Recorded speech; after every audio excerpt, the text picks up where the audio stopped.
Good news para sa fans ng isa sa mga pinakatanyag na OPM acts ngayon na si Maki.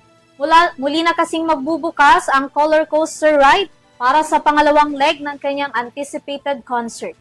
Maki, balita tayo mula kay San Marcos. Muling magbabalik sa big stage ang OPM hitmaker at songwriter na si Maki para sa kanyang repeat concert na Roller Coaster The Concert One More Ride. Sa kanyang social media post, ibinahagi nito ang kanyang larawan kasabay ang poster ng kanyang pagtatanghal.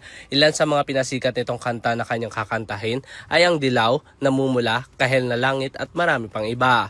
Ito na ang kanyang pangalawang performance matapos ang kanyang sold out concert noong nakaraang buwan kung saan bahagi din dito ang ilang mga lugar sa Middle East. Mabibili naman ang kanyang ticket na nagkakahalaga ng 1,200 pesos hanggang 6,799 pesos, kung saan magkakaroon ng mga fans ng poster pag ang kanilang binili ay ang pinakamahal na ticket. Simula naman bukas makaka-avail ang kanyang mga fans ng kanyang ticket sa Ticketnet website at sa lahat ng Ticketnet outlets nationwide.